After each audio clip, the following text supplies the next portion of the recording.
नमस्कार दोस्तों, स्वागत है आपका हमारे YouTube चैनल ज्ञान का निचोड़ में। आज हम वैदिक सभ्यता से संबंधित 100 महत्वपूर्ण वस्तुनिष्ठ प्रश्नों की श्रृंखला को हल करेंगे। वैदिक सभ्यता से पहले हड़प्पा सभ्यता के भी हमने वस्तुनिष्ठ प्रश्नों की श्रृंखला अपने YouTube चैनल ज्ञान का निचोड़ में रखी हुई है, तो कृपया आप उसे भी चेकआउट कर लें। उसका लिंक मैं आपको डिस्क्रिप्शन में लिख दूंगा। तो चलिए शुरू करते हैं। पहला सवाल, पूर्व वैदिक या ऋग्वैदिक काल किसे माना जाता है? 1500 ईसा पूर्व से 1000 ईसा पूर्व के बीच, 1000 ईसा पूर्व से 600 ईसा पूर्व के बीच, 600 ईसा पूर्व से 300 ईसा पूर्व के बीच, या निश्चित नहीं है। तो पूर्व वैदिक काल या ऋग्वैदिक काल का समय जो माना जाता है वो 1500 से 1000 ईसा पूर्व माना जाता है। अगर पूरे वैदिक काल की बात की जाए तो 1500 से 600 ईसा पूर्व तक हमारा पूरा का पूरा वैदिक काल कवर हो जाता है। तो अगर हमसे पूछा गया है ऋग्वैदिक काल, तो ऋग्वैदिक काल यानी कि पहला वाला पीरियड, तो 1500 से 1000 ईसा पूर्व इसका राइट आंसर हो जाएगा। तो ऑप्शन नंबर ए सही हो जाएगा। दोस्तों, इस वीडियो को आप फॉरवर्ड करके बिल्कुल भी ना देखें, क्योंकि मैं बीच में आपको एक इंटरेस्टिंग फैक्ट्स बताता हुआ चलूँगा, जिससे आपको ये वीडियो और भी ज़्यादा इंटरेस्टिंग लगने लगेगी। साथ ही साथ आपको कुछ की फैक्ट्स भी पता लगेंगे जो वैदिक सभ्यता या वैदिक संस्कृति से रिलेटेड होंगे और आपके एग्जामिनेशन पॉइंट ऑफ व्यू से बहुत ही ज़्यादा कारगर सिद्ध होने वाले हैं। तो चलिए दूसरा प्रश्न देखते हैं। उत्तर वैदिक संस्कृति का काल किसे माना जाता है? देखिए, वही प्रश्न आ गया। अब उत्तर वैदिक संस्कृति का काल माना जाएगा यहाँ पर 1000 ईसा पूर्व से 600 ईसा पूर्व। ना ही ए, ना ही सी, ना ही डी। पहले ही बता दिया मैंने, 1500 ईसा पूर्व से 600 ईसा पूर्व टोटल माना गया है, और 1500 से 1000 वाला माना गया है पूर्व वाला, और 1000 से 600 ईसा पूर्व वाला माना गया है उत्तर वैदिक संस्कृति का काल। तो चलिए अगला शुरू करते हैं। इसका ऑप्शन नंबर बी करेक्ट हो जाएगा। नेक्स्ट आते हैं कि आर्य शब्द का शाब्दिक अर्थ क्या है? आर्य शब्द का जो शाब्दिक अर्थ है वो श्रेष्ठ या कुलीन होता है। ना ही वीर या योद्धा होता है, ना ही यज्ञकर्ता या पुरोहित, ना ही विद्वान।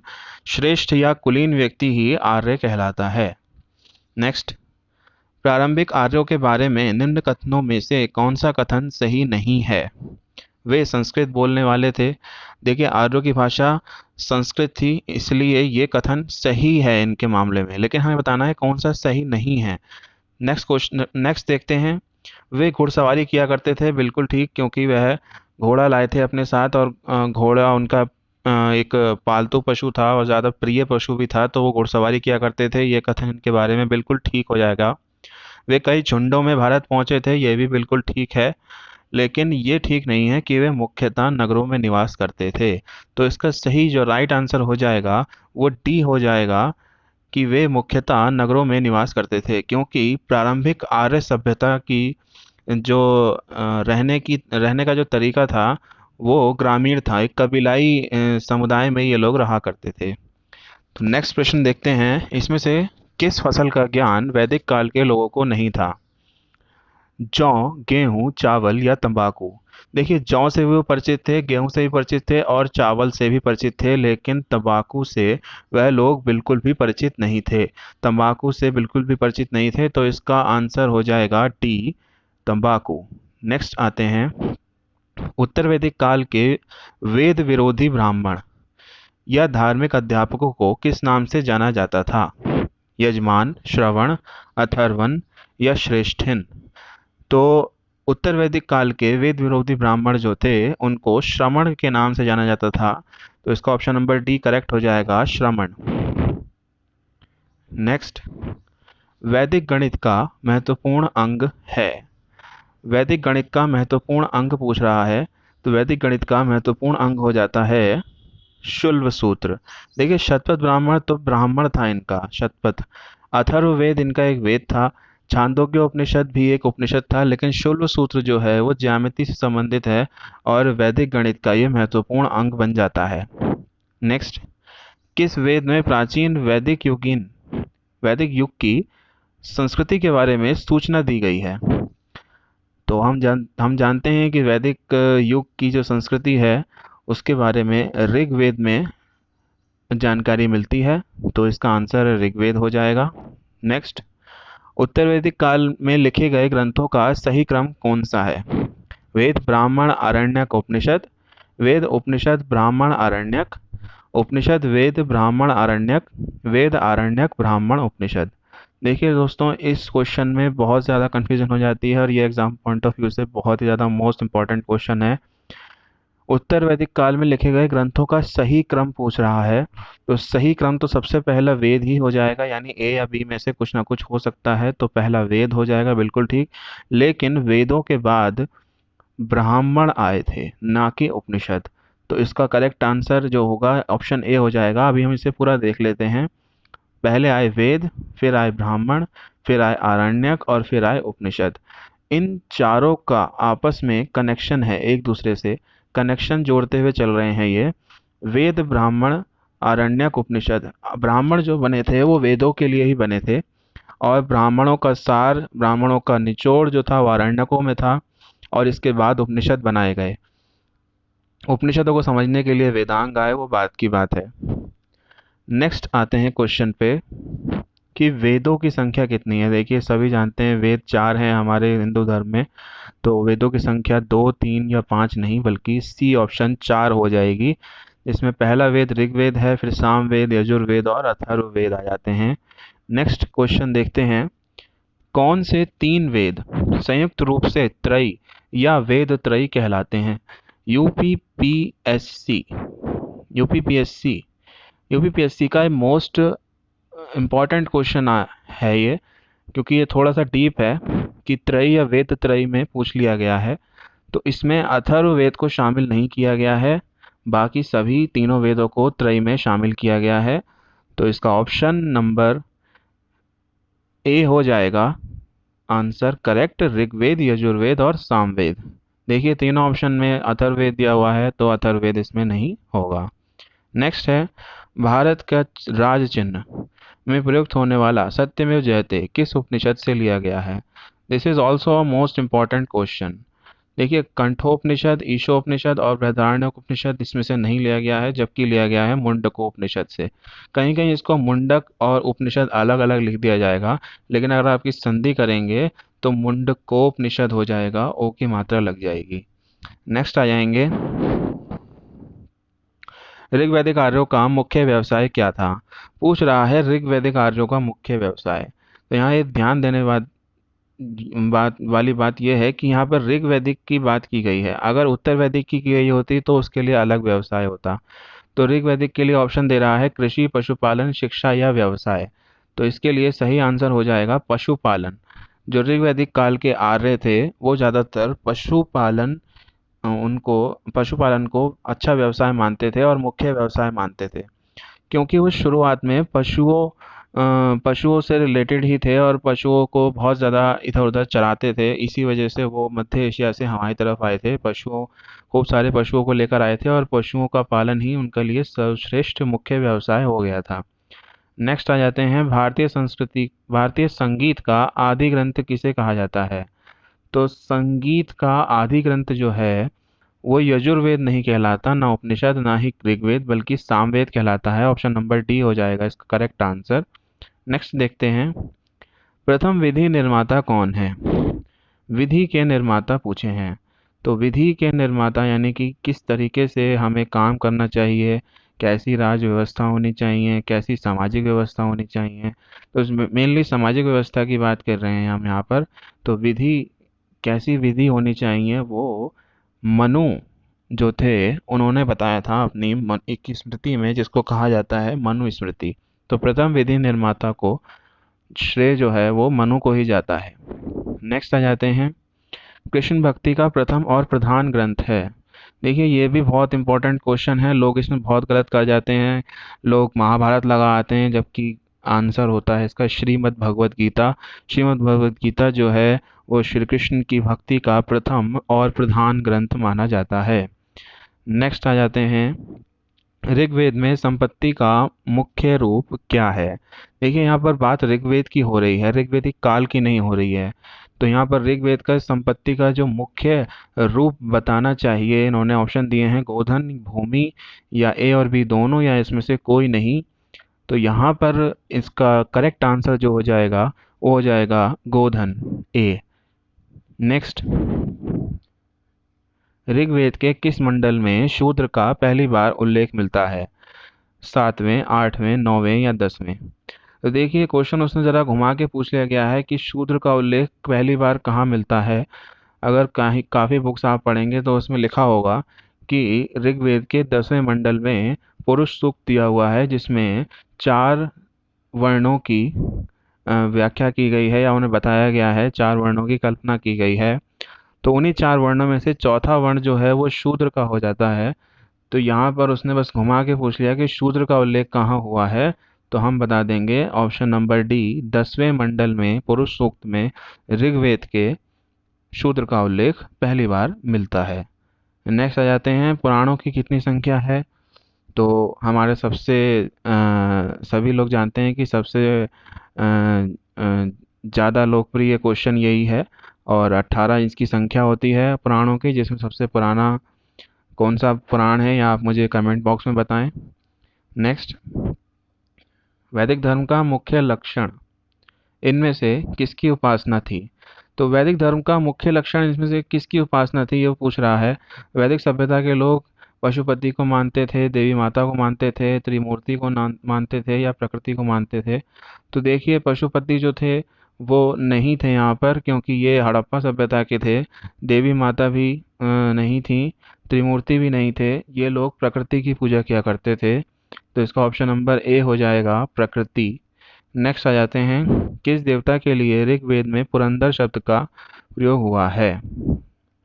तो पुरंदर जो शब्द का प्रयोग हुआ है वो इनके सबसे लोकप्रिय देवता जो थे इंद्र, उसके लिए प्रयोग हुआ है। इंद्र ये लड़ाई का देवता, बिजली का देवता माना जाता था इन्हें, तो इंद्र की ये ज़्यादा पूजा करते थे।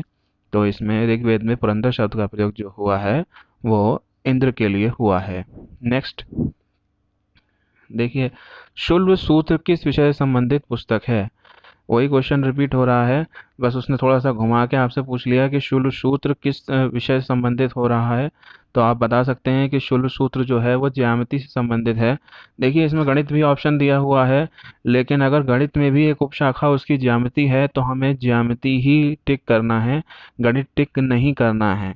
हाँ, अगर यहाँ ज्यामिति नहीं दिया होता, अगर गणित, विज्ञान, भूगोल या नागरिक शास्त्र इस तरीके से दिया होता तो हम गणित लगा देते, लेकिन यहाँ ज्यामिति है, इसलिए यहाँ पर ऑप्शन नंबर ए करेक्ट हो जाएगा, ज्यामिति। नेक्स्ट, असतो माँ सद्गमय तमसो माँ ज्योतिर्गमय मात्रो माँ अमृतम गमय कहाँ से लिया गया है, ये पूछा गया है। तो देखिए ये वेदांग, महाकाव्य, पुराण और उपनिषद में से बताना है, तो ये ए उपनिषद से लिया गया है। अगर कोई पूछे कि कौन से वेद में लिया गया है, वेद से लिया गया है, तो आप ऋग्वेद भी कह सकते हैं। ये अगर वेद पूछे कि ऋग्वेद से ये लिया गया है, असतो माँ सद्गम है तमसो माँ ज्योतिर्गम है। नेक्स्ट आ जाते हैं, भारत आर्य भारत में बाहर से आए और सर्वप्रथम बसे, कहाँ बसे?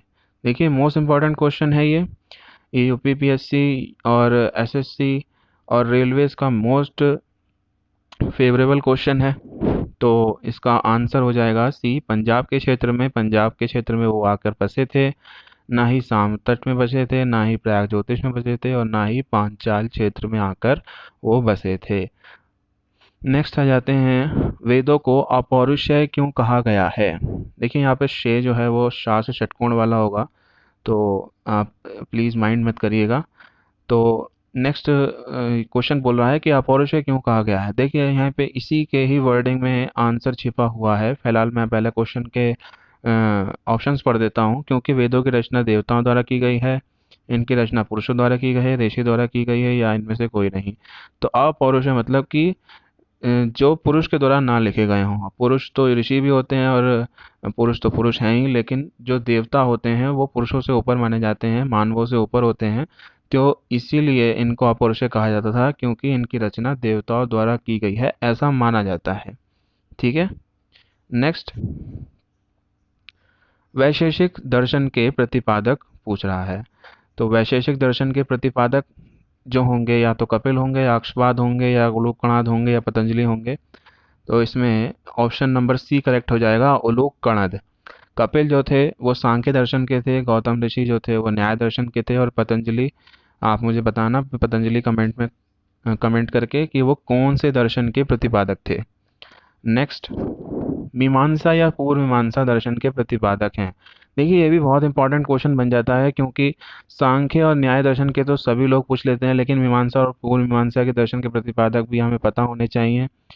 और इस दर्शन के प्रतिपादक जो हैं वो जैमिनी हैं, क्योंकि मैंने पहले ही बता दिया आपको, कपिल मुनि जो थे वो सांख्य दर्शन के थे और गौतम मुनि जो थे वो न्याय के थे। तो यहाँ पर इसका सही आंसर हो जाएगा जैमिनी। जैमिनी जो थे वो पूर्व मीमांसा दर्शन के प्रतिपादक थे। अब उसका बाद आया वेदांत या उत्तर मीमांसा दर्शन के प्रतिपादक थे। देखिए यहाँ पर नोट करने वाली बात यह है कि पूर्व मीमांसा को मीमांसा कहा जाता है। अगर यहाँ पर पूर्व मीमांसा लिखा है कहीं या केवल मीमांसा लिखा है तो आप उससे कंफ्यूज ना हो, आप मीमांसा को पूर्व मीमांसा मान लीजिए, क्योंकि जब मीमांसा बनी, मीमांसा के नाम से ही बनी थी, लेकिन एक और मीमांसा आ गई तो पूर्व मीमांसा को हम मीमांसा ही कहते हैं। नेक्स्ट जो मीमांसा थी उसको वेदांत कहा जाता है, यानी कि वेदों का अंत। तो इसके जो दर्शन के प्रतिपादक माने जाते हैं वो ना ही जैमिनी हैं, ना ही बुद्ध हैं और ना ही महावीर हैं, वो हैं बी बादरायण। ठीक है, नेक्स्ट क्वेश्चन देख लेते हैं दोस्तों। ऋग्वेद का कौन सा मंडल पूर्णतः सोम देवता को समर्पित है? पूर्णतः तो सातवां, आठवां, नौवां और 10वां, ये इसमें ऑप्शन दिए गए हैं। तो देखिए पूर्णतः जो है वो नौवां मंडल समर्पित है, ना ही सातवां है ना ही आठवां है, और 10वें में तो पुरुष सूक्त है। तो नौवां मंडल जो है वो पूर्णतः सोम देवता को समर्पित माना गया है। नेक्स्ट क्वेश्चन देख लेते हैं कि प्रसिद्ध 10 राजाओं का युद्ध, 10 राज्य युद्ध किस नदी के तट पर हुआ था? मोस्ट इंपॉर्टेंट क्वेश्चन हो जाता है, क्योंकि 10 राज्य युद्ध से अगर ऋग्वैदिक काल की बात हो रही है और 10 राज्य युद्ध का वर्णन नहीं हुआ है तो ये तो बहुत ही ज़्यादा बुरी बात हो जाती है। तो 10 राह के युद्ध जो हुआ था वो किस नदी किनारे हुआ था? ना ही गंगा किनारे हुआ था, ना ब्रह्मपुत्र के, और ना ही कावेरी के, वो हुआ था परोशनी नदी के किनारे। अब आप मुझे कमेंट में बताइएगा कि परोशनी नदी को वर्तमान में क्या नाम से पुकारा जाता है। नेक्स्ट आ जाते हैं, 800 से 600 ईसा पूर्व का काल किस युग से जुड़ा है? और पूछ रहा है 800 से 600 ईसा पूर्व का काल किस युग से जुड़ा है? तो देखिए ये आ जाता है आपके वैसे तो अगर ओवरऑल देखा जाए तो उत्तर वैदिक काल का ये युग है, लेकिन अभी इसमें वो चीज़ ऑप्शन नहीं दिया हुआ है। तो ना ही ये सूत्र युग है, ना ही रामायण युग और ना ही महाभारत युग, ये था ब्राह्मण युग से रिलेटेड। ठीक है, तो इसका ऑप्शन नंबर ए करेक्ट हो जाएगा, ब्राह्मण युग। किस काल से अछूत की अवधारणा स्पष्ट रूप से उदित हुई है? अछूत की अवधारणा की बात कर रहा है, तो ये हुई थी धर्मशास्त्र काल से। धर्मशास्त्र काल में अछूत की अवधारणा स्पष्ट रूप से उदित हो गई थी। और ये मोस्ट इम्पॉर्टेंट क्वेश्चन है, आप इसको मतलब बिल्कुल ध्यान से देख लीजिए। बहुत लोग कंफ्यूज हो जाते हैं इसमें कि ऋग्वैदिक काल में हुई थी या उत्तर वैदिक काल में, क्योंकि वैदिक काल ही चल रहा है तो वैदिक काल में ही यही चीज़ प्रकट हुई थी। लेकिन इसका करेक्ट आंसर जो अगर धर्मशास्त्र काल दिया हुआ है तो धर्मशास्त्र काल ही इसका सही आंसर होगा। नेक्स्ट आ जाते हैं, गायत्री मंत्र जो देवी सविता को समर्पित है किस पुस्तक में लिखा गया है? गायत्री मंत्र के बारे में बात कर रहा है दोस्तों। तो गायत्री मंत्र तो हम सभी जानते हैं घर घर में होता है, और ये ऋग्वेद से लिया गया है, ऋग्वेद में है ये संकलित। और कभी कभी पूछ लेता है कि इसकी रचना किसने की थी, तो आप मुझे बताइएगा इसकी रचना किसने की थी। देखिए न्याय दर्शन पूछ लिया गया है नेक्स्ट क्वेश्चन में। न्याय दर्शन को प्रचारित किया गया था चारवाक द्वारा, गौतम ऋषि द्वारा, कपिल द्वारा या जैमिनी द्वारा? तो देखिए कपिल मुनि जी ने तो किया था सांख्य को, तो इसका तो सांख्य हो जाएगा। फिर आ जाएगा जैमिनी। जैमिनी तो अभी बताया था पूर्व मीमांसा है। नेक्स्ट जो आते हैं वो गौतम आते हैं, तो गौतम ही इसके राइट आंसर हो जाएगा। बी, गौतम ने ही न्याय दर्शन को प्रचारित किया था और चारवाक ने चारवाक दर्शन को प्रचारित किया था। नेक्स्ट आ जाते हैं, प्राचीन भारत में निष्क से जाने जाते थे। तो देखिए निष्क जो थे वो क्या थे? तांबे के सिक्के थे, चांदी के सिक्के थे, गाय थे या स्वर्ण आभूषण थे, क्या चीज़ थी? तो बहुत ही ज़्यादा सिंपल इसका आंसर है, वो है स्वर्ण आभूषण जो थे वही निष्क कहलाते थे, तो इसका ऑप्शन नंबर ए करेक्ट हो जाएगा। नेक्स्ट क्वेश्चन आता है, योग दर्शन के प्रतिपादक हैं। तो योग दर्शन के प्रतिपादक देखिए अभी ऊपर ही बता दिया गया था, आपसे मैंने कमेंट के भी लिखने को कहा था, लेकिन अब ये दोबारा से एक और क्वेश्चन आ गया है, तो आप मैं इसका आंसर नहीं दूंगा, आप खुद ही दीजिए इसका आंसर, और कमेंट बॉक्स में हमें प्लीज़ कमेंट करके बताएं कि योग दर्शन के प्रतिपादक कौन हैं। नेक्स्ट, उपनिषद पुस्तकें हैं, किस पर हैं उपनिषद पुस्तकें? धर्म पर हैं, योग पर हैं, विधि पर हैं, या दर्शन पर हैं? तो देखिए उपनिषद पुस्तकें जो हैं, हालांकि इसका सार बहुत ज़्यादा बड़ा है, इसलिए मैं डायरेक्ट इसकी कोर पे चला जाऊंगा, और ये ऑप्शन नंबर डी करेक्ट हो जाएगा। दर्शन पर उपनिषद की पुस्तकें आधारित हैं, दर्शन पर ज़्यादातर नहीं बल्कि पूर्णतः ही उपनिषद दर्शन पर ही आधारित हैं। नेक्स्ट आ जाते हैं, आरंभिक वैदिक सभ्यता में सर्वाधिक वर्णित नदी है। देखिए वैदिक साहित्य से मतलब है वेदों का साहित्य, और सबसे ज़्यादा कुछ वर्णित नदियाँ भी हैं, लेकिन ज़्यादातर किसका नाम आया है ये पूछ लिया जाता है। और देखिए इसमें गंगा सरस्वती भी दिया हुआ है, जिससे लोग बहुत कंफ्यूज हो जाते हैं, क्योंकि गंगा नदी हमारी बहुत ज़्यादा पवित्र नदी है। जिसने वैदिक साहित्य के बारे में नॉलेज नहीं रखी हुई है वो इसको गंगा ही करेक्ट करेगा। तो इसका सही जो आंसर है वो एक्चुअली में सिंधु है। तो ए सिंधु, यानी कि अभी हाल फिलहाल में इसको हम इंडस रिवर कहते हैं, और ये बहुत ही ज़्यादा बार इसका प्रयोग हुआ है वैदिक साहित्य में स्पेशली ऋग्वेद में। नेक्स्ट आ जाते हैं, उपनिषद काल के राजा अशुपति शासक थे। वो पूछ रहा है अशुपति कहाँ के शासक थे, कि काशी के थे, पांचाल के थे, केकय के थे, या विदेह के थे? तो ये जो शासक थे अशुपति, ये केकय के शासक थे, केकय राज्य था उसके शासक थे ये अशुपति। ये उपनिषद काल से आ गया है आपका। अब आप सोच रहे होंगे उपनिषद काल और ये वेद क्यों आ गए इसमें, क्योंकि वैदिक सभ्यता ही अपने आप में इतनी बड़ी है कि उसने वेदों को, पुराण, उपनिषद, इन सब को, अरण्यकों को, सबको अपने अंदर समा लिया है। नेक्स्ट, आध्यात्म ज्ञान के विषय में नचिकेता और यम संवाद किस उपनिषद से प्राप्त होता है? देखिए मोस्ट इंपॉर्टेंट क्वेश्चन आ गया है ये, नचिकेता और यम संवाद का, और ये किस उपनिषद से प्राप्त होता है वो ये पूछ रहा है। तो ये नचिकेता और यम की जो कथा थी वो कठोपनिषद से हमें प्राप्त होती है, तो इसका ऑप्शन नंबर सी हो जाएगा। ना ही बृहदारण्यक से प्राप्त होती है, ना ही छांदोग्य से, और ना ही केन से। सबसे ज़्यादा मोस्ट इम्पॉर्टेंट जो क्वेश्चन मैं बताऊंगा वो आप मतलब बिल्कुल देख लीजिएगा, उनको तो बिल्कुल ही आत्मसात कर लीजिएगा कि हाँ ये तो पक्का ही मतलब मोस्ट इम्पॉर्टेंट है। हम आपके लिए बहुत मेहनत से इन सब को बनाते हैं, तो कृपया प्लीज़ लाइक, शेयर और सब्सक्राइब जरूर कर दें चैनल को। नेक्स्ट क्वेश्चन देखते हैं, वैदिक नदी कुबा, जिसको काबुल भी कहते हैं, उसका स्थान कहाँ निर्धारित होना चाहिए? अफगानिस्तान में, चीनी तुर्किस्तान में, कश्मीर में, या पंजाब में? तो देखिए इसका जो आंसर है वो इसके क्वेश्चन में ही निहित है।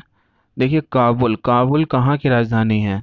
जी बिल्कुल ठीक, काबुल जो है वो अफगानिस्तान की राजधानी है, तो ये अफगानिस्तान में ही निर्धारित होना चाहिए। देखिए अगर यहाँ काबुल ना भी दिया होता तो आपको पता होना चाहिए कि कुबा नदी को काबुल कहा जाता है, और काबुल जो है वो अफगानिस्तान देश की राजधानी है। तो इसका ऑप्शन नंबर ए करेक्ट हो जाएगा, अफगानिस्तान। नेक्स्ट आ जाते हैं, कपिल मुनि द्वारा प्रतिपादित दार्शनिक प्रणाली है। देखिए बहुत ज़्यादा क्वेश्चन पूछा जाता है, ये बहुत रिपीटेड क्वेश्चन है, और सबसे ज़्यादा तो दर्शनों के बारे में पूछा जाता है।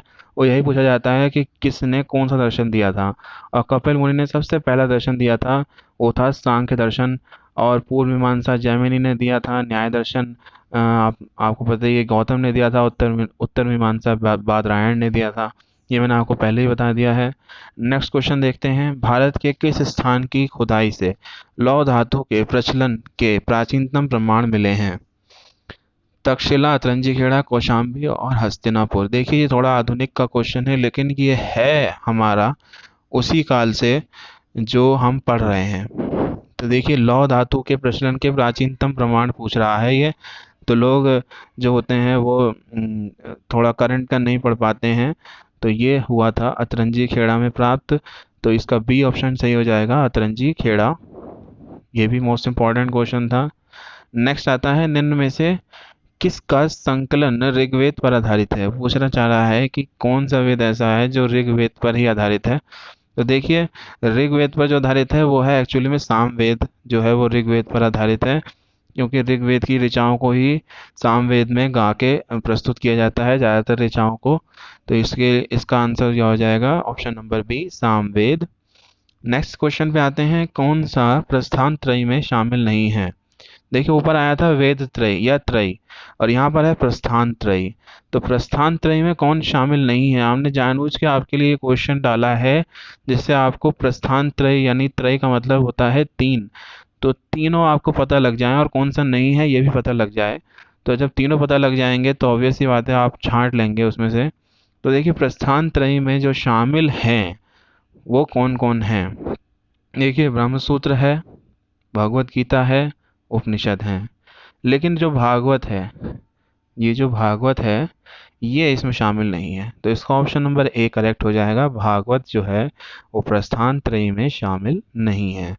नेक्स्ट आ जाते हैं, कर्म का सिद्धांत संबंधित है। पूछ रहा है कर्म का सिद्धांत संबंधित है, तो देखिए कर्म कर्म का सिद्धांत कहाँ से संबंधित हो सकता है बताएं? न्याय से, मीमांसा से, वेदांत से या वैशेषिक से? बताइए। तो कर्म का सिद्धांत जो है वो मीमांसा से संबंधित है, तो इसका ऑप्शन नंबर बी करेक्ट हो जाएगा, मीमांसा। नेक्स्ट आ जाता है, चरक संहिता नामक पुस्तक किस विषय से संबंधित है? और वो पूछ रहा है चरक संहिता किस विषय से संबंधित है। तो चरक जो थे वो बहुत ही ज़्यादा अच्छे चिकित्सक थे और उन्होंने पुस्तक लिखी थी चरक संहिता जो चिकित्सा से संबंधित थी, इसीलिए इसका ऑप्शन नंबर सी करेक्ट हो जाएगा। चिकित्सा ना ही राजनीति है, ना ही अर्थशास्त्र है, ना ही धर्म है। ठीक है, नेक्स्ट आ जाते हैं, यज्ञ संबंधी विधियों का विधान पता चलता है। एक्चुअली में यज्ञ को हम कह देते हैं यज्ञ, लेकिन होता है यज्ञ है। तो यज्ञ से ही हम यज्ञ से देख लेते हैं ये यजुर्वेद से संबंधित है, क्योंकि यज्ञ इसमें भी आ रहा है, ऐसा आप रिलेट कर सकते हैं। तो यज्ञ संबंधी विधि विधानों का पता जो चल जाता है हमें, वो यजुर्वेद से पता लगता है, ना ही हमें ऋग्वेद से पता लगता है, ना ही सामवेद से पता लगता है, और ना ही ब्राह्मण ग्रंथ से पता लगता है। नेक्स्ट आ जाते हैं 50 क्वेश्चन पे। देखिए हाफ पर हम पहुंच चुके हैं।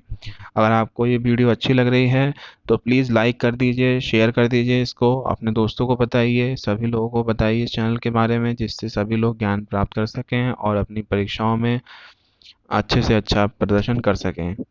नेक्स्ट है वैदिक योगिन सभा गांव के व्यावसायिक लोगों की संस्था थी, या ये एक राज दरबार होता था, या ये मंत्री परिषद थी, या ये राज्य के समस्त लोगों की एक राष्ट्रीय सभा थी?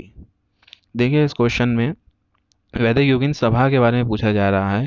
तो ये सभा जो थी, सभा समिति और विदत थी एक्चुअली में, लेकिन अभी हम सभा की बात कर रहे हैं। तो जो सभा थी वो एक मंत्री परिषद थी, जबकि समिति में जो थे वो सामान्य जन आते थे, लेकिन जो सभा थी ये कुलीन लोगों की एक कमेटी हुआ करती थी, उसी को सभा कहते हैं, और इस सभा मंत्री परिषद हुआ करती थी।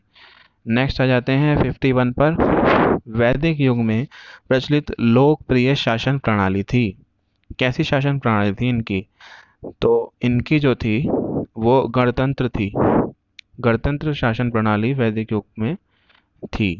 नेक्स्ट आ जाते हैं, सबसे प्राचीन वेद कौन सा है? देखिए जो सबसे पहले लिखा गया है वही सबसे ज़्यादा प्राचीन वेद है, और सबसे पहले वेद ऋग्वेद आता है।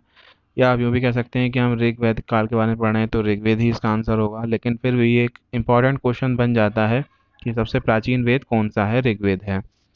नेक्स्ट है, निम्न में से कौन सा भारतीय दर्शन की आरंभिक विचारधारा है?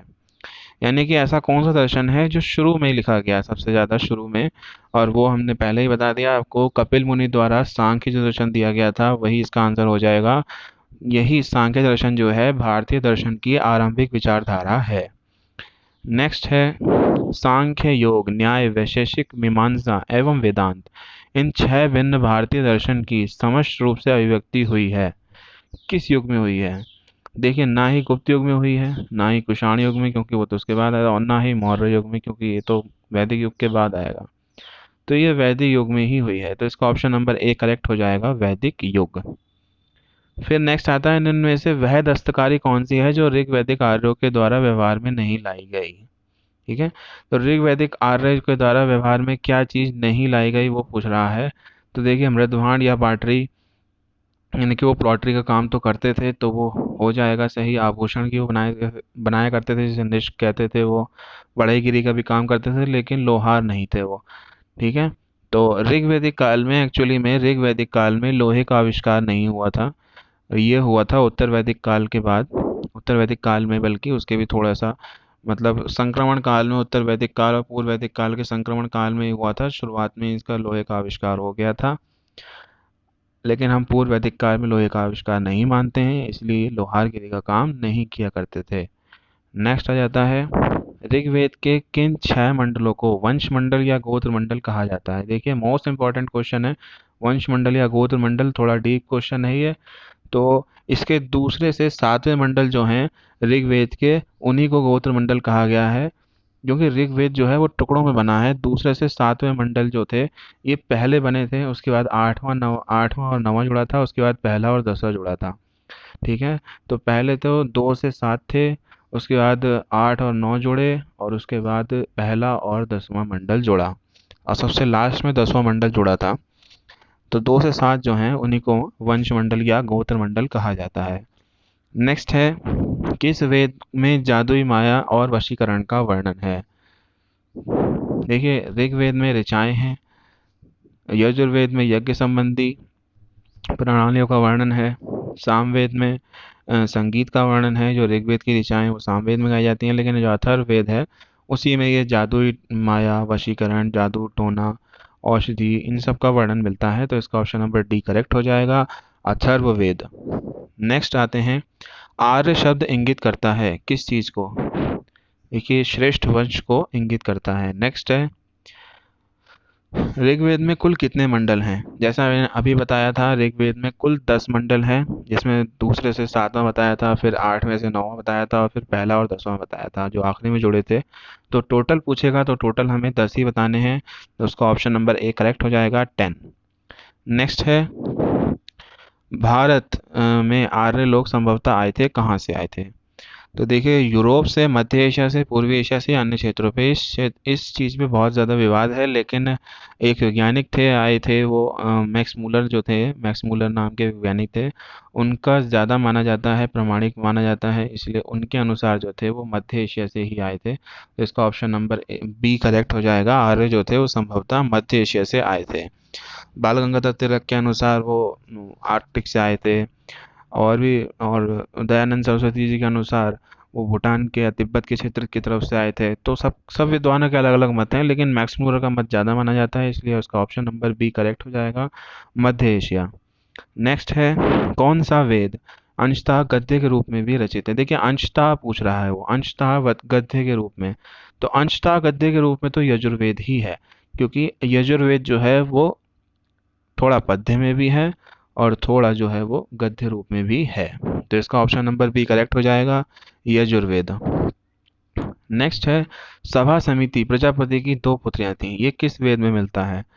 तो ये जो मिलता है ये अथर्ववेद में मिलता है, इसका ऑप्शन नंबर डी करेक्ट हो जाएगा, अथर्ववेद। देखिए, मोस्ट इंपॉर्टेंट क्वेश्चन है, मैं आपको बार बार बता रहा हूँ, जो इम्पॉर्टेंट और मोस्ट इंपॉर्टेंट क्वेश्चन बता रहा हूँ मैं, ये एग्जाम पॉइंट ऑफ व्यू से आपके लिए बहुत ज़्यादा उपयोगी हैं, तो इनको ज़रा गौर से देख लीजिए। नेक्स्ट आते हैं, ऋग्वैदिक योगीन प्राचीनतम संस्था कौन सी है?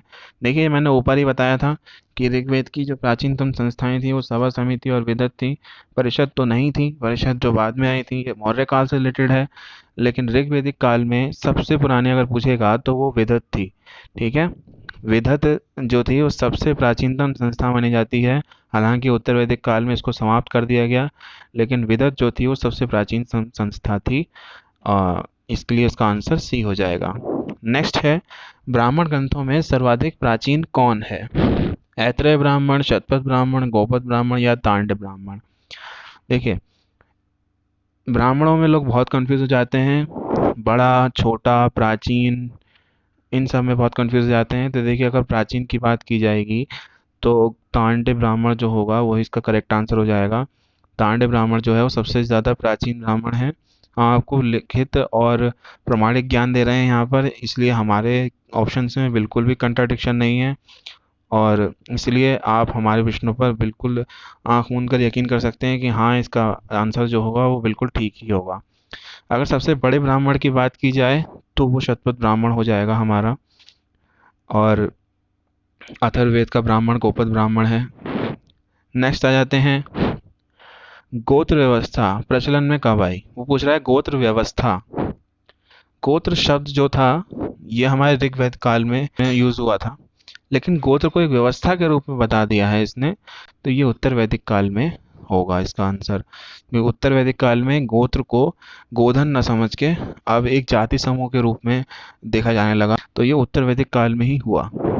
तो इसका आंसर हो जाएगा बी, उत्तर वैदिक काल। नेक्स्ट है, अनुलोम विवाह का क्या अर्थ है? तो ये है उच्च वर्ण का पुरुष निम्न वर्ण की स्त्री के साथ, निम्न वर्ण का पुरुष उच्च वर्ण की नारी के साथ, उच्च वर्ण का पुरुष उच्च वर्ण की नारी के साथ, या निम्न वर्ण का पुरुष निम्न वर्ण की नारी के साथ। तो देखिए अनुलोम, अनुलोम विवाह का जो अर्थ होता है वो उच्च वर्ण का पुरुष निम्न वर्ण की स्त्री के साथ अगर वो विवाह कर लेता है तो उसको ये लोग अनुलोम विवाह कहते हैं। ठीक है, तो अनुलोम विवाह का अर्थ यही होता है कि उच्च वर्ण के पुरुष का निम्न वर्ण की स्त्री के साथ विवाह। अगर प्रतिलोम पूछेगा, देखिए नेक्स्ट क्वेश्चन प्रतिलोम इसलिए डाल दिया गया जिससे आपको कंफ्यूजन ना हो। तो प्रतिलोम में जैसे इसका उल्टा हो जाएगा, हमने वहाँ उच्च वर्ण का पुरुष बोला था और निम्न वर्ण की स्त्री बोली थी, लेकिन यहाँ पर जो इसका आंसर हो जाएगा वो उच्च वर्ण की नारी हो जाएगा और निम्न वर्ण का पुरुष हो जाएगा। अगर इन दोनों की शादी हो जाती है तो इस शादी को या इस विवाह को प्रतिलोम विवाह के रूप में देखा जाता है। तो ये इसका आंसर बी हो जाएगा, प्रतिलोम विवाह उच्च वर्ण की नारी और निम्न वर्ण का पुरुष। बहुत इंपॉर्टेंट क्वेश्चन है दोस्तों, ध्यान रखिएगा इस बारे में। नेक्स्ट है, वैदिक युग में यव को कहा जाता था। देखिए यव को कहा जाता था वैदिक युग में, तो अगर वैदिक यहाँ पर हमने एक यवन भी अगर लिख देता मैं यहाँ पर तो कुछ लोग ज़्यादातर उसको राइट कर देते। यवन को नहीं कहा जाता है यव, वैदिक युग की बात हो रही है और यव को ये लोग जौ कहते थे, तो इसका ऑप्शन बी करेक्ट हो जाएगा। बहुत लोग यवन भी लगा जाते हैं लेकिन वो नहीं होगा, आप तो समझदार हैं। नेक्स्ट, व्रीहि शब्द किसके लिए प्रयुक्त हुआ है? दोस्तों व्रीहि शब्द जो यूज़ होता है वो चावलों के लिए यूज़ होता है, ना ही गेहूं के लिए। गेहूं के लिए गोधूम होता है, जौ के लिए हमने ऊपर पढ़ ही लिया है, और कपास के लिए नहीं होता है यूज़ व्रीहि। व्रीहि होता है चावल के लिए यूज़, तो इसका ऑप्शन नंबर ए करेक्ट हो जाएगा, चावल। नेक्स्ट है, अथर्व का अर्थ है, अथर्व का अर्थ है ना ही स्तुति है, क्योंकि स्तुति जो है वो ऋग का अर्थ होता है, ना ही दर्शन है, ना ही यज्ञ है, इसका है पवित्र जादू। नेक्स्ट, प्राचीनतम व्याकरण अष्टाध्यायी के रचनाकार हैं। ये हिंदी के परिप्रेक्ष्य से भी बहुत ज़्यादा इम्पोर्टेंट है क्वेश्चन, ये संस्कृत के परिप्रेक्ष्य से भी बहुत ज़्यादा इम्पोर्टेंट क्वेश्चन है, और ये प्राचीन भारत के परिप्रेक्ष्य से भी बहुत ज़्यादा इम्पोर्टेंट है, और प्राचीन भारत में भी वैदिक सभ्यता के हिसाब से भी बहुत इंपॉर्टेंट क्वेश्चन है। अष्टाध्यायी के रचनाकार हैं। कहीं कहीं अष्टाध्यायी को पूछ लेता है कि इसमें कौन सा समास है, तो समास इसमें क्या होगा? समास होगा इसमें द्विगु समास, क्योंकि इसमें 8 अध्यायों का समूह है, 8 अध्यायों का समाहार है, इसलिए अष्टाध्यायी हो गया है। और इसके रचनाकार जो हैं वो हैं पाणिनि। तो इसके रचनाकार हैं पाणिनि, इसमें व्याकरण संबंधी कुछ रूल्स दिए हुए हैं। नेक्स्ट है, निम्न में से कौन सी स्मृति प्राचीनतम स्मृति है? तो जब से मैंने पहले बताया था कि सबसे पुरानी विधि के जो निर्माता हैं वो मनु थे, इसलिए उनकी स्मृति सबसे पुरानी हो जाती है। तो यहाँ पर मनु स्मृति हो जाएगा, ना ही याज्ञवल्क्य हो जाएगी, ना ही नारद और ना ही पराशर स्मृति। तो इसका सही आंसर जो होगा वो मनु होगा, Manu Smriti is the correct answer. Next आ जाते हैं, आदि काव्य की संज्ञा किसे दी जाती है? देखिए आदि यानी कि शुरुआत का जो काव्य था उसी की बात कर रहा है। रामायण है, महाभारत है, गीता है या भगवत पुराण है, तो आदि काव्य जो था वो महाभारत को ही कहा जाता है। तो इसका ऑप्शन नंबर बी करेक्ट हो जाएगा। आदि काव्य क्यों कहा जाता है? क्योंकि ये जब शुरुआत में लिखा जा रहा था तो इसे आदि काव्य कहा गया, फिर उसके बाद भारत कहा गया, बल्कि इसे आदि काव्य के बाद जय संहिता भी कहा गया था, उसके बाद भारत भी कहा गया था, और इसका सीक्वेंस ऊपर नीचे भी हो सकता है। और फिर जब ये बन के तैयार हो गया था तो इसे महाभारत कहा गया था। तो देखिए आदि काव्य को जो संज्ञा दी जाती है वो महाभारत की दी जाती है, तो ये आप ध्यान रखें। नेक्स्ट आता है, प्राचीनतम पुराण है मत्स्य पुराण, भगवत पुराण, विष्णु पुराण या वायु पुराण? ठीक है, तो प्राचीनतम पुराण जो है, अगर प्राचीनतम पुराण की बात करेगा तो हमें ऑप्शन नंबर ए पे टिक करना है। मत्स्य पुराण जो है वो सबसे ज़्यादा प्राचीनतम पुराण है, तो इसका ऑप्शन नंबर ए करेक्ट हो जाएगा। नेक्स्ट आ जाते हैं, सबसे पवित्र नदी किसे माना गया है? तो सबसे ज़्यादा पवित्र नदी माना गया है सरस्वती को, तो इसका ऑप्शन नंबर बी करेक्ट हो जाएगा। अभी ऊपर पढ़ा था हमने सबसे ज़्यादा किसका प्रयोग किया गया है वैदिक साहित्य में, तो वो था सिंधु, लेकिन सबसे ज़्यादा पवित्र नदी किसे माना गया है? तो वो माना गया है सरस्वती नदी को। नेक्स्ट आ जाता है, वैदिक साहित्य की आधारभूत इकाई बताइए। तो कुटुंब या कुल, ग्राम या विश्व या जन। तो इसका सही आंसर क्या हो जाएगा? वो हो जाएगा ए, कुटुंब या कुल। कुल को ही वैदिक साम्राज्य की आधारभूत इकाई माना जाता है। कुल के ऊपर होता है ग्राम, ग्राम के होता है ऊपर विश्व, विश्व के ऊपर होता है जन, और जन के ऊपर होता है राष्ट्र। ठीक है, तो जो बेसिक है, जो आधारभूत है, जो इसका मेन जहाँ से शुरुआत होती है वो होता है कुल। नेक्स्ट क्वेश्चन देखते हैं दोस्तों, ऋग्वैदिक काल के उस सबसे प्रधान देवता की पहचान करें जिसकी स्तुति में 250 सूक्तों की रचना की गई है। देखिए, प्रधान देवता जो थे ऋग्वैदिक काल के वो थे इंद्र, और यहाँ पर उन्होंने सबसे बड़ा हिंट यही दे दिया है कि प्रधान देवता की पहचान करें, तो प्रधान देवता तो इंद्र थे। अब वो कह रहा है जिसकी स्तुति में 250 सूक्तों की रचना की गई हो, तो 250 सूक्त इन्हीं के लिए ही लिखे गए थे। तो यहाँ पर अगर वो केवल इतना पूछ लेता है कि ऐसे देवता की पहचान करो जिसमें जिसमें ऋग्वेद में 250 सूक्त उनके लिए समर्पित हैं, तो हम इंद्र को ही चुनते। तो इसका ऑप्शन हम यहाँ पर बी हो जाएगा करेक्ट। इससे हमें दो जानकारियाँ भी मिल गई। नेक्स्ट क्वेश्चन देख लेते हैं दोस्तों, किस वेद में सभा को नरिष्ठ अर्थात सामूहिक वाद विवाद या अनुलंघनीय कहा गया है? तो ये कहा गया है दोस्तों अथर्ववेद। ठीक है, इसका आंसर हो जाएगा अथर्ववेद में सभा को नरिष्ठ कहा गया है, यानी कि सामूहिक वाद विवाद के लिए कहा गया है। नेक्स्ट है, किस रचना में नारी को सुरा, सुरा जो होता है मतलब शराब एक तरीके से, और पासा यानी कि जुआ के साथ तीसरा प्रमुख बुराई के रूप में शामिल किया गया है नारी को? तो ये मैत्रेयी संहिता जो थी, मैत्रेयी संहिता, इसमें नारी को तीसरा मुख्य दोष बताया गया है पुरुष का, यानी पुरुष के 3 मुख्य दोष हैं जिसमें तीसरा मुख्य दोष सुरा और पासे के बाद नारी को बताया गया है। नेक्स्ट है, उत्तर वैदिक काल में किस देवता को सर्वोच्च स्थान प्राप्त था? तो उत्तर वैदिक काल की बात की जाए तो देखिए, ऋग वैदिक काल में तो इंद्र थे, लेकिन उत्तर वैदिक काल में इंद्र की जगह ले ली थी प्रजापति ने। तो इसका जो सही आंसर हो जाएगा वो हो जाएगा सी ऑप्शन, प्रजापति। प्रजापति जो थे वो उत्तर वैदिक काल में सर्वोच्च देवता के स्थान पर आसीन थे। नेक्स्ट हो जाएगा, संस्कारों की कुल संख्या कितनी है? तो देखिए, हम जानते हैं 16 संस्कार होते हैं, यानी कि 16, तो इसके ऑप्शन नंबर सी करेक्ट हो जाएगा, 16 संस्कार हो जाते हैं। नेक्स्ट है, 3 ऋण में शामिल नहीं है। ये जो 3 ऋण बताए गए थे ये उत्तर वैदिक काल में बताए गए थे ब्राह्मणों के द्वारा, जिसमें देव ऋण, पितृ ऋण और ऋषि ऋण ही शामिल हैं, लेकिन मातृ ऋण जो है वो शामिल नहीं है। तो यहाँ पर ऑप्शन नंबर डी करेक्ट हो जाएगा, मातृ ऋण। ठीक है, देव ऋण को चुकाने के लिए व्यक्ति को पूजा पाठ करवानी होती थी, पितृ ऋण को चुकाने के लिए उसको अपनी बेटी की शादी करनी होती थी, और ऋषि ऋण चुकाने के लिए उसको दीक्षा लेनी होती थी। तो बहुत मतलब ये 3 ऋण थे, लेकिन मातृ ऋण जो था वो इन ऋणों में शामिल नहीं था। नेक्स्ट आ जाता है, ऋग्वेद काल में संबंधित मृद भांड की संस्कृति है। तो जो मृद भांड यानी मिट्टी के बर्तन मिले थे वो गेरुवर्णी मृद भांड संस्कृति के मिले थे, तो इसका ऑप्शन नंबर ए करेक्ट हो जाएगा। नेक्स्ट आ जाते हैं, उत्तर वैदिक काल की बात करें तो इसमें चित्रित धूसर मृद भांड मिले थे, तो इसका ऑप्शन नंबर बी करेक्ट हो जाएगा। नेक्स्ट है, हरियाणा प्रांत में चित्रधूसर मृद भांड स्थल किस स्थान पर हाल ही में किए गए उत्खननों से प्राप्त हुआ है?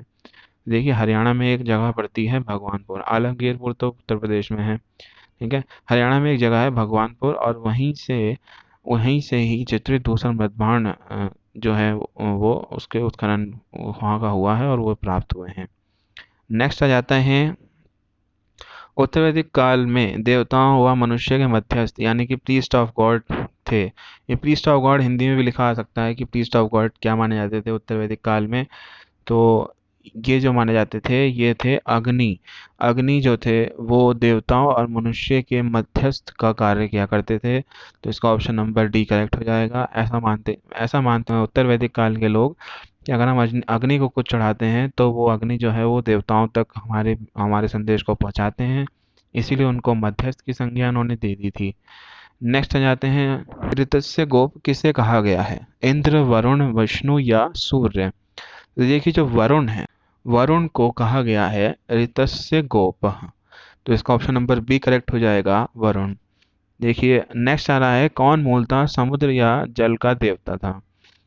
तो ये भी एक इम्पॉर्टेंट क्वेश्चन है। समुद्र या जल का देवता लोग नासित्य या अश्विन को लगा देते हैं या फिर इंद्र को लगा देते हैं, क्योंकि इंद्र की वजह से बारिश होती है तो सोचते हैं कि जल या समुद्र का देवता इंद्र होगा। लेकिन ऐसा नहीं है दोस्तों। जो जल या समुद्र का देवता माना जाएगा वो माना जाएगा वरुण को। तो इसका ऑप्शन नंबर सी करेक्ट हो जाएगा, वरुण। नेक्स्ट है, तीन क्रमों या पगों में तीन लोग को माप लेने के कारण किसे उपक्रम कहा गया है? तो देखिए इनको मापा था विष्णु ने। नेक्स्ट देख लेते हैं, मोस्ट इम्पॉर्टेंट क्वेश्चंस में से एक है, मनुस्मृति मुख्यतः संबंधित है। देखिए बहुत ज़्यादा लोग इसमें कंफ्यूज हो जाते हैं कि ये कानून से संबंधित है या अर्थशास्त्र से या सामाजिक व्यवस्था से या राज्य की कार्य पद्धति से है। तो देखिए इसका जो सही आंसर है वो सामाजिक व्यवस्था से है, कि हमें समाज में किस प्रकार से रहना चाहिए, क्या व्यवस्था होनी चाहिए समाज की, क्या उसके आचार होने चाहिए, क्या विचार होने चाहिए, ये सब मनुस्मृति में बताया गया है। तो इसका ऑप्शन नंबर ए करेक्ट हो जाएगा, समाज व्यवस्था से। नेक्स्ट है, गायत्री मंत्र की रचना किसने की? देखिए आ ही गया इसमें गायत्री मंत्र के बारे में। गायत्री मंत्र जो था वो ऋग्वेद से रिलेटेड था, मैंने आपको ऊपर बताया भी था ऋग्वेद से रिलेटेड है। और इसकी रचना जो है ये विश्वामित्र जी ने की थी। इसका ऑप्शन नंबर बी करेक्ट हो जाएगा, विश्वामित्र। नेक्स्ट क्वेश्चन आता है, अवेस्ता और ऋग्वेद जो में समानता जो है वो देखी जाती है। तो अवेस्ता किस क्षेत्र से संबंधित है ये पूछना चाह रहा है कि वो भारत से है, ईरान से है, इजराइल से है या मिस्र से है? तो जो अवेस्ता नामक ग्रंथ है ये ईरानी ग्रंथ है, ये ईरान से आया है। तो ये ईरान क्षेत्र से संबंधित है, इसलिए हम इसका ऑप्शन नंबर बी करेक्ट कर देंगे। नेक्स्ट है, ऋग्वेद में निम्नांकित किन नदियों का उल्लेख अफगानिस्तान के साथ आर्यों के संबंध का सूचक है? तो जो अफगानिस्तान में पड़ेगी वही होगी नदियाँ। तो अभी हमने ऊपर भी पढ़ा था कि जो कुबा थी वो काबुल कहा करते थे इसको, और क्रोमो जो है वो कुर्रम होती है। तो इसका ऑप्शन नंबर सी करेक्ट हो जाएगा। नेक्स्ट आ जाते हैं 95 पे, आर्यों के आर्टिक होम सिद्धांत का पक्ष किसने लिया था? जैसा कि मैंने आपको बताया था ऊपर कि आर्य कहाँ से आए थे, वो मध्य एशिया से आए थे, लेकिन जो सर्वाधिक मत था वो मैक्स मुलर का था, उनका ही माना गया था। लेकिन ये भी पूछ लेता है कभी कभी कि आर्कटिक होम का सिद्धांत किसके पक्ष में था? तो ये जो था ये बाल गंगाधर तिलक जी ने दिया था। तो इसका ऑप्शन नंबर सी करेक्ट हो जाएगा। नेक्स्ट आ जाते हैं, ऋग्वेद में कितने सूक्त हैं? तो ऋग्वेद में 1028 सूक्त हैं, ये भी इम्पोर्टेंट क्वेश्चन है। और फिर आता है, पूर्व वैदिक आर्यों का धर्म मुख्यतः क्या था? तो पूर्व वैदिक आर्यों का धर्म मुख्यतः प्रकृति की पूजा और यज्ञ करना था। ना ही वो भक्ति के लिए करते थे, ना ही वो मूर्ति पूजा करते थे, और ना ही वो भक्ति को मैंने बना ही कर दिया था। क्योंकि वो जो पूजा किया करते थे मतलब भौतिक सुखों के लिए किया करते थे पूजा, लेकिन भक्ति के लिए नहीं किया करते थे। और पूजा किसकी करते थे? वो प्रकृति की करते थे। नेक्स्ट आ जाता है, निम्न में से किसे भारतीय परमाणुवाद का जनक कहा गया है? तो कणाद जो थे उनको भारतीय परमाणुवाद का जनक कहा गया है। इंपॉर्टेंट क्वेश्चन है।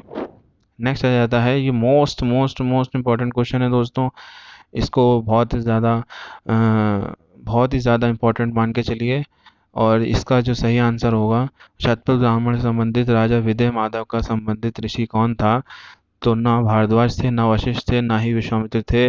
गौतम रहुगण जो थे वही शतपथ ब्राह्मण से संबंधित राजा विदय माधव से संबंधित ऋषि थे। इसमें आपको मिलान करना है, वैदिक काल की नदियों के नाम मैंने दे दिए हैं और उनके आधुनिक नाम दे दिए गए हैं, तो इनको मिलाना है। तो वितस्ता का सही नाम है वितस्ता का सही नाम है झेलम, यानी कि, और विपाशा का नाम है व्यास, शतुत्री का नाम है सतलज, और सदा नीरा का है गंडक। यानी कि हमारे पास हो गया बी, ए, डी और सी, ये हमारे ऑप्शन हो गए शुरुआत से लेकर आखिर तक। कौन सा ऑप्शन है? जी बिल्कुल ठीक है, डी ऑप्शन है। तो हमारे पास B A D C correct हो जाएगा। तो ये हमारा क्वेश्चन कंप्लीट हो जाएगा। ये बहुत ज़्यादा पूछे जाते हैं, इसलिए मैंने को एक ही क्वेश्चन में ज़्यादा आपको डिस्क्राइब कर दिया है, जिससे आपको ज़्यादा से ज़्यादा नदियों के नाम याद हो जाएं। तो दोस्तों, इसी तरीके से हमारा वीडियो देखते रहें। उम्मीद है आपने बहुत अच्छे से किया होगा। और इस वीडियो को अंत तक देखने के लिए धन्यवाद। आगे भी आप इस तरीके से साथ बनाए रखिएगा।